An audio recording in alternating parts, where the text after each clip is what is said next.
لڑکی حافظ قرآن تھی. لڑکی سے محبت ہوئی بہت زیادہ. ہر وقت اسی کے خیالوں میں کھویا رہتا تھا. ایک دن اپنے گھر والوں کو بھیج کر لڑکی کے گھر لڑکی کا ہاتھ مانگ لیا. تو لڑکی کے گھر والے بھی راضی ہو گئے. شادی ہو گئی. دونوں آپس میں رہنے لگے. میاں بیوی رہتے رہے. محبت اتنی تھی کہ ایک گھڑی بھی لڑکا اپنی بیوی سے جدا نہیں ہوتا تھا.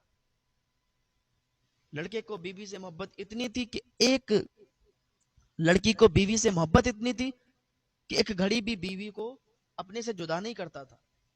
بہت زیادہ محبت تھی. جو چاہتی بیوی وہ اس سے مانگتی تھی, اور جو مانگتی تھی وہ اسے پورا کر کے دیتا تھا. ایک دن کیا ہوا کہ لڑکی کو بیماری لگ گئی. لڑکی بیمار ہو گئی. حافظ قرآن تھی. بیمار ہوئی تو اس نے بہت علاج کروایا. بہت اچھے اچھے ڈاکٹروں سے علاج کروایا. لیکن وہی ہوتا ہے نا جو اللہ چاہتا ہے. یہاں تک کہ لڑکی کی حالت اتنی سیریس ہو گئی کہ لڑکا بھی دعا کرنے لگا کہ یا اللہ اس کو جلدی موت عطا فرما دے, یا اللہ اس کو جلدی موت عطا فرما دے.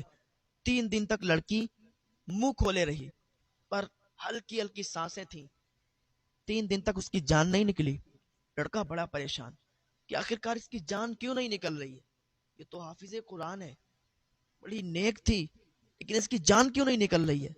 لڑکے نے سورہ رحمان پڑھنا شروع کیا. لڑکے نے سورہ یاسین پڑھنا شروع کیا.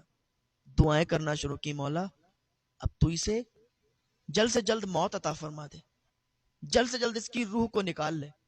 خیر لڑکے کی دعا قبول ہوئی. تیسرے دن لڑکی کا انتقال ہو گیا. محبت تو بہت تھی, رویا بھی بہت, آنسو پوچھے, کفن دفن کیا, قبر بنا کی, تیار ہو گئی, دفن کر دیا, اور بس وہاں سے واپس چلا آیا. 2-3 دن کے بعد اس کی تمنا ہوئی کہ میں اپنی بیوی کی قبر پر جاؤں, کچھ پڑھ کے چلا آؤں. 2-3 دن کے بعد قبر پر جب پہنچا تو قبر پر کتے بھونک رہے تھے. 4-5 کتے تھے جو کہ بھونک رہے تھے. اس نے سوچا قبر پر کتے کیسے آ گئے. جب قریب گیا تو وہ کسی اور کی قبر نہیں بلکہ اسی بیوی کی قبر تھی, اس کی اہلیہ کی قبر تھی. اس نے ایک ڈیلا اٹھایا, کتوں کو مارا, کتے بھاگ گئے.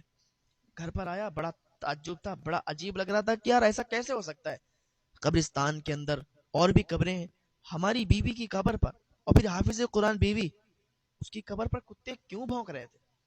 پوری رات اس بات نے اسے سونے نہیں دیا. 2-3 دن کے بعد پھر اسے تمنا ہوئی کہ میں اپنی بیوی کی قبر پر جاؤں. جب پھر گیا تو پھر وہی 4-5 کتے اس کی بیوی کی قبر پر. پھر اس نے ڈیلا اٹھایا, انہیں بھگایا.